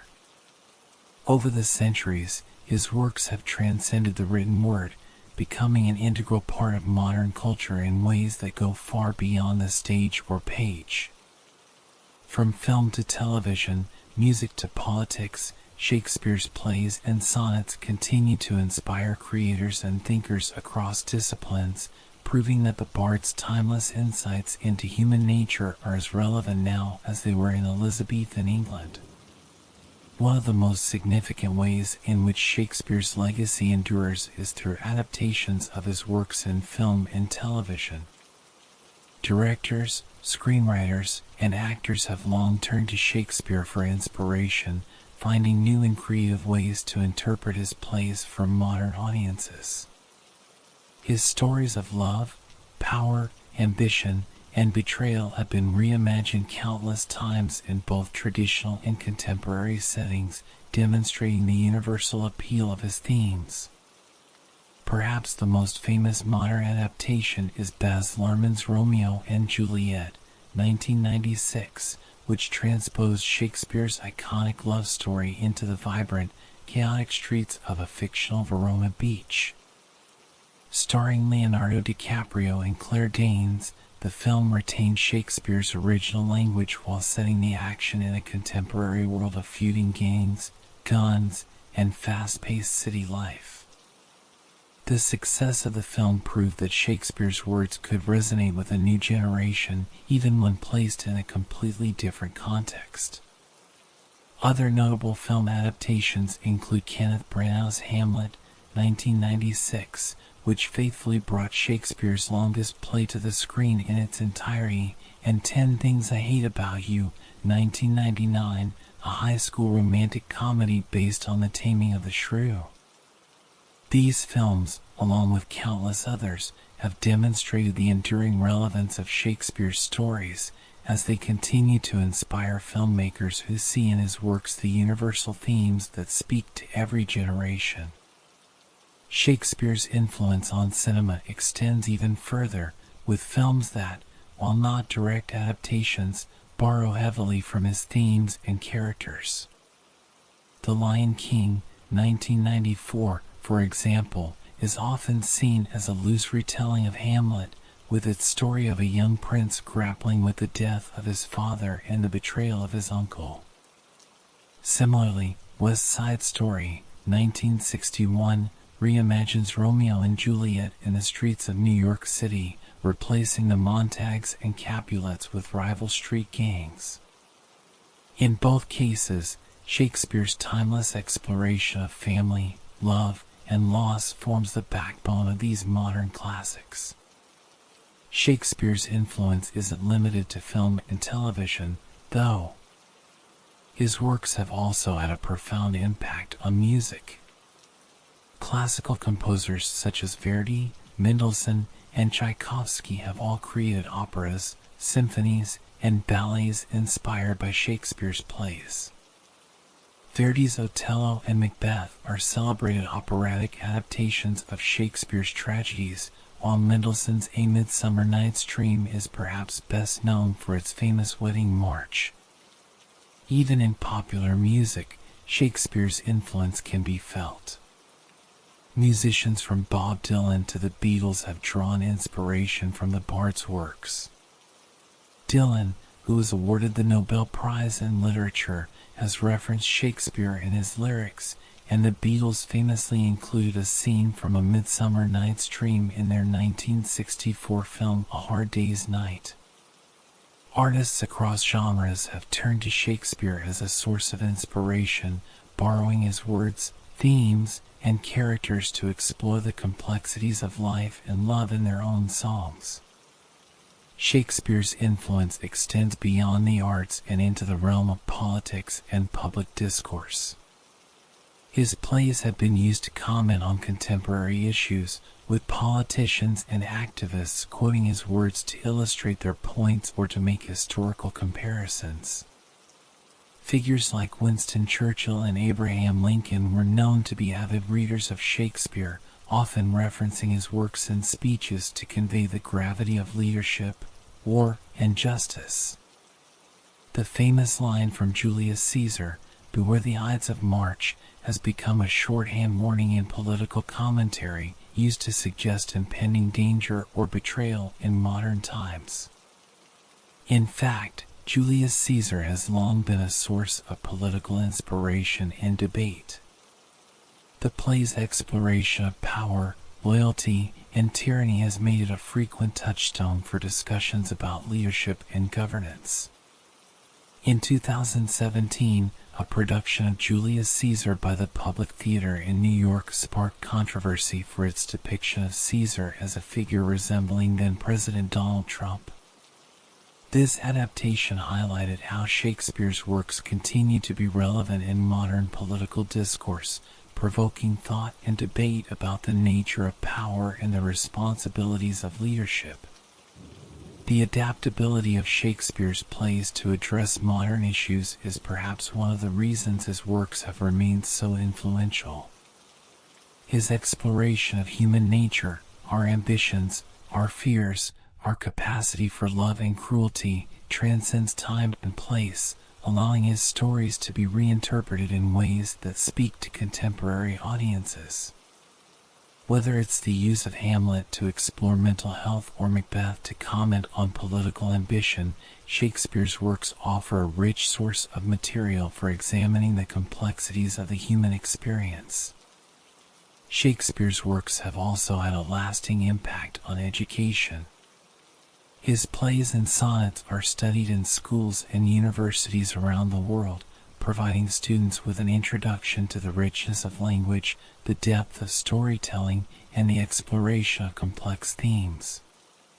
His works are not only valued for their literary merit, but also for their ability to teach students about the human condition. Through Shakespeare, students learn about love, jealousy, ambition, betrayal, and forgiveness, all of which are as relevant today as they were in the 16th century. Shakespeare's works have even found a place in popular culture, referenced in everything from sitcoms to comic books. Shows like The Simpsons have parodied Shakespeare's plays, while characters from Star Trek and Doctor Who have been known to quote the Bard. Shakespeare's influence on pop culture is so pervasive that many of his quotes and phrases have become part of the collective consciousness, often used without people even realizing their origin. In the world of theater, Shakespeare remains an iconic figure, with countless productions of his plays performed across the globe every year. His works are staples of repertory companies, and they continue to attract audiences who are captivated by the richness of his language and the complexity of his characters. The annual Shakespeare festivals held in cities like Stratford-upon-Avon and Ashland, Oregon, draw thousands of visitors who come to celebrate the Bard's enduring legacy and to experience the magic of his plays in live performance. Shakespeare's ability to speak to audiences across time and space is a testament to the universality of his themes and the timelessness of his storytelling. Whether through film, music, politics, or education, his works continue to inspire, provoke, and entertain. In every medium, Shakespeare's words remind us of the complexities of life and the enduring power of art to capture the essence of the human experience. In a world that has changed so much since Shakespeare first put quill to parchment, his works remain as relevant as ever. From the silver screen to the halls of power, Shakespeare's legacy is woven into the very fabric of modern culture, ensuring that his words will continue to resonate for centuries to come. As Shakespeare's life and work reached its final chapter, it became clear that his legacy was far more than just a collection of plays and sonnets. He had given the world timeless characters, immortal words, and universal stories. But his greatest legacy is perhaps the enduring nature of his works and the way they continue to shape and influence literature, art, and culture to this very day. Shakespeare's plays, sonnets, and ideas have transcended time, becoming a cornerstone of Western civilization and an eternal source of inspiration. In his final years, Shakespeare returned to Stratford-upon-Avon, where he had been born. The bustling streets of London, which had once fueled his creativity and ambition, gave way to the quiet rhythms of life in the countryside. By now, he had become a man of considerable wealth and stature, having earned both the respect of the nobility and the admiration of the common people. Yet, even in these later years, Shakespeare's mind continued to wrestle with the same questions that had haunted him throughout his life. What is the nature of power? How does time shape our destinies? How can love and forgiveness transcend the passage of time? In his final plays, including The Tempest and The Winter's Tale, Shakespeare explored these themes with a sense of resolution and peace that had been absent in his earlier works. In many ways, these plays can be seen as Shakespeare's final reflections on his own life and career, meditations on the power of art, the inevitability of time, and the possibility of redemption. The Tempest is especially significant as it is often interpreted as Shakespeare's farewell to the stage. The character of Prospero, an aging magician who has controlled the fates of those around him through his magical powers, is widely seen as a reflection of Shakespeare himself. Like Prospero, who ultimately chooses to relinquish his powers and embrace the natural course of life, Shakespeare seems to be acknowledging that his time as a playwright has come to an end. He is ready to put down his quill, to let go of the magic of the theater, and to return to the simplicity of everyday life. Prospero's final speech, where he breaks his magical staff and releases his spirit Ariel, has often been viewed as Shakespeare's farewell to his audience. In it, Prospero asks for forgiveness and for the audience's release, just as Shakespeare himself might have sought the grace and appreciation of those who had watched his plays over the years. Now my charms are all overthrown, and what strength I have's mine own, which is most faint. Now, 'tis true, I must be here confined by you, but release me from my bands, with the help of your good hands. In these lines, Shakespeare captures the sense of closure that comes with the end of a journey. He acknowledges the limits of human strength and the passage of time, but he also expresses hope for reconciliation, for release from the past, and for the possibility of a peaceful future.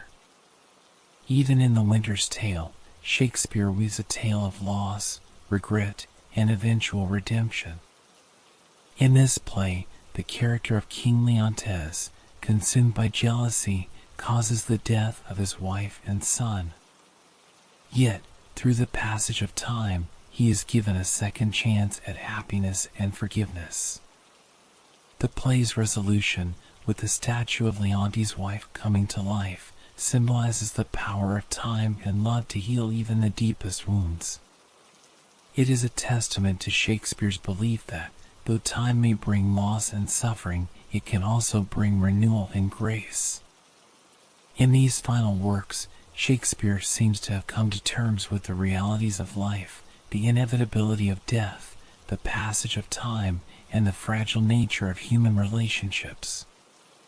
But rather than viewing these truths with despair, he approached them with a sense of acceptance and even hope. His later plays, while still rich with drama and conflict, ultimately offer a vision of reconciliation, forgiveness, and peace. As Shakespeare retired to Stratford, he left behind a body of work that would forever change the world. His words, characters, and stories continue to resonate because they speak to the most fundamental aspects of the human experience.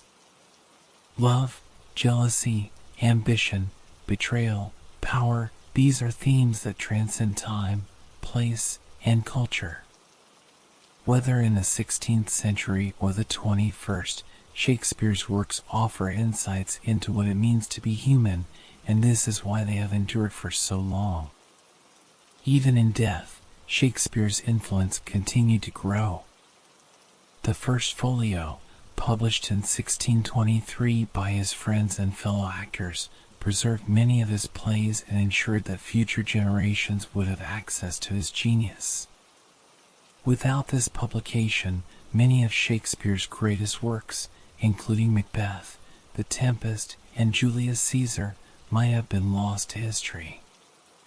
The first folio is often credited with cementing Shakespeare's place in the literary canon, and it remains one of the most important publications in the history of English literature. But Shakespeare's legacy goes far beyond his written works. His ideas, his language, and his understanding of human nature have permeated every corner of modern life. From film to music, politics to philosophy, Shakespeare's influence can be found in nearly every aspect of culture.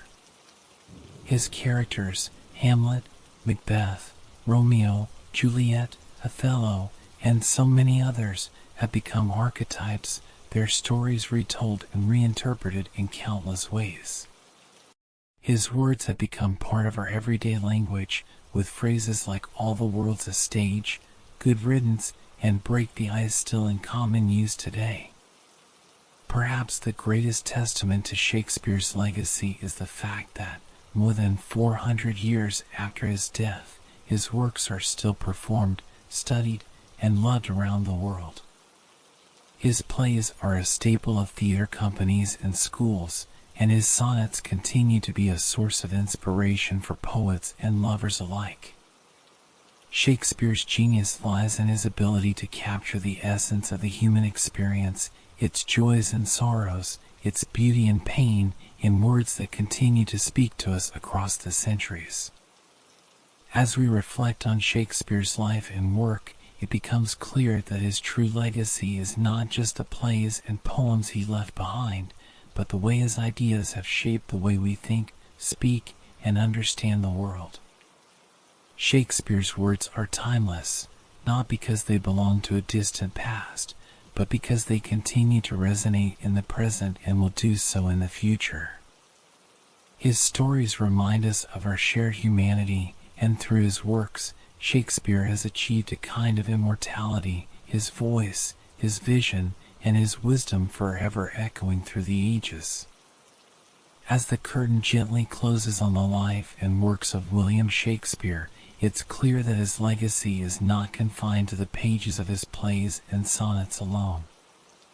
Shakespeare has achieved something far more extraordinary, a timeless, cultural immortality that stretches beyond theater, literature, and even language itself. His influence is woven into the very fabric of modern life, from art and philosophy to how we understand and express the human experience. In his final plays and writings, Shakespeare seems to have contemplated his own legacy, offering a vision of art's power to transcend time and mortality. In the later stages of his career, Shakespeare's works became more reflective, more concerned with themes of redemption, forgiveness, and the passage of time. It is in these final plays, particularly The Tempest, The Winter's Tale, and Cymbeline, that we can see Shakespeare confronting the idea of his own mortality and, perhaps, coming to terms with the fact that his time as a playwright was drawing to a close. The Tempest, widely believed to be Shakespeare's farewell to the stage, is often seen as a metaphor for his own life and career.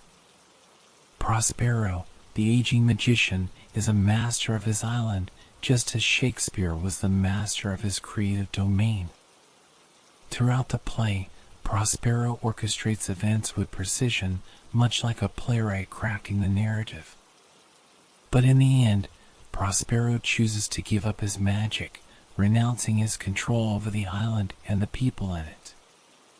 In doing so, Prospero reflects Shakespeare's decision to retire from the world of the theater, leaving behind the craft that had defined him for so many years. In the play's final act, Prospero's famous speech, in which he speaks of breaking his staff and drawing his book of spells, is widely interpreted as Shakespeare's own farewell to the magic of storytelling. This rough magic I here abjure, and, when I have required some heavenly music, which even now I do, to work mine end upon their senses that this airy charm is for, I'll break my staff, bury it certain fathoms in the earth, and deeper than to ever plummet sound. I'll drown my book. Here, Shakespeare reflects on the power he has wielded as a writer, a creator of worlds, and a weaver of dreams. But rather than holding onto this power, Prospero, like Shakespeare, chooses to let it go, acknowledging that all things must come to an end. The play ends not with vengeance, but with reconciliation, as Prospero forgives his enemies and frees his spirit Ariel. It is a testament to Shakespeare's belief in the healing power of forgiveness and the ability of time to bring closure and peace. Similarly, in The Winter's Tale, Shakespeare offers a story of redemption, healing, and the passage of time. Leontes, consumed by jealousy, causes the death of his wife and the loss of his children, but time offers him a chance for redemption. In the play's final act, the statue of his wife Hermione miraculously comes to life, symbolizing the possibility of renewal and forgiveness even after years of suffering and regret. Through this miraculous moment, Shakespeare suggests that time, while often a force of decay, can also be a force of healing and restoration. These late plays reveal a shift in Shakespeare's view of life and death. Where his earlier tragedies often focused on the inevitability of downfall and the tragic consequences of human flaws, his later works seem to embrace the idea that time can bring not only destruction but also grace and redemption.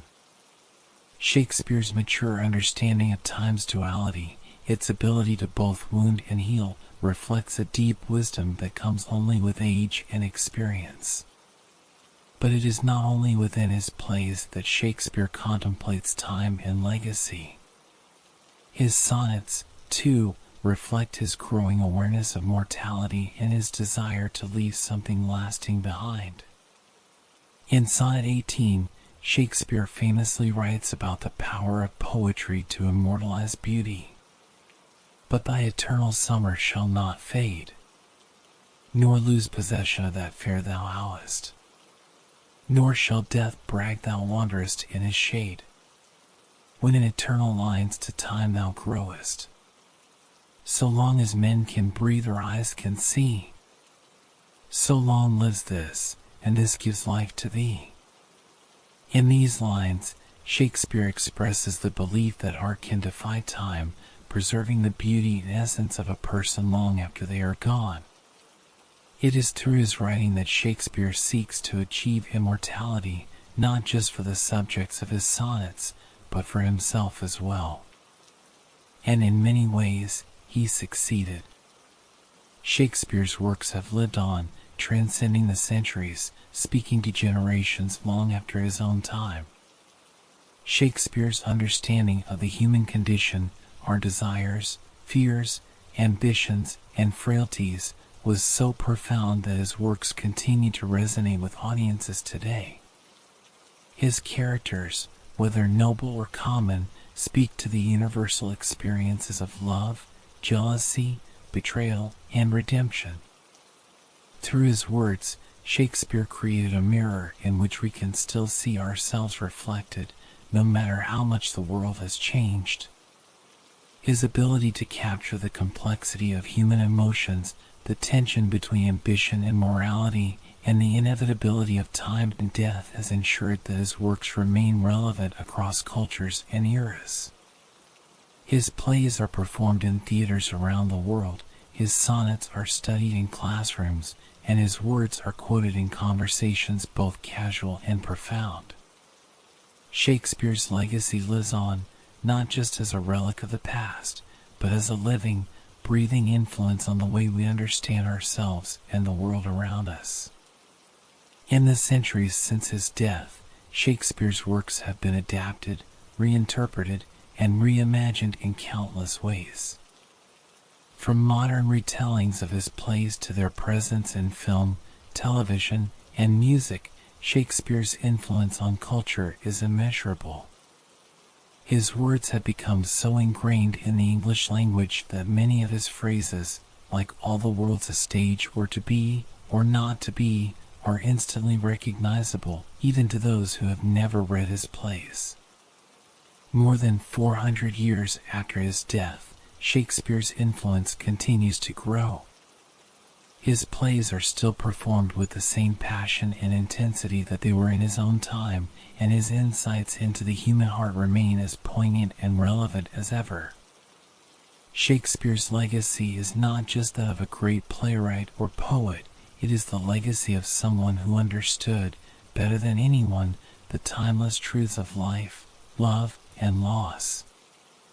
As Shakespeare's final years unfolded in the quiet town of Stratford-upon-Avon, perhaps he knew that his words would outlast him. Perhaps he understood that through his writing he had achieved a kind of immortality, not only for himself, but for the countless characters, stories, and emotions he had brought to life. His final works offer a sense of peace and acceptance, as if he had come to terms with the passage of time and the knowledge that his words would continue to echo long after he was gone. In the end, Shakespeare's greatest legacy is the way he has shaped the way we see ourselves, our relationships, and the world. His works have become a timeless reflection of the human experience, and through them, Shakespeare has indeed defied time. His voice still speaks to us, clear and resonant across the centuries, reminding us of the beauty, the tragedy, and the wonder of life. As we come to the end of this journey through the life and legacy of one of history's greatest writers, William Shakespeare, take a moment to reflect on the timeless truths we've uncovered together.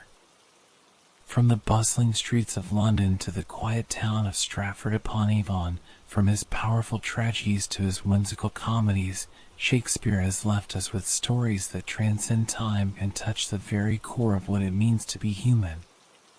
His words, spoken centuries ago, still resonate today, reminding us that love, ambition, jealousy, and forgiveness are eternal forces that shape our lives in ways both profound and subtle.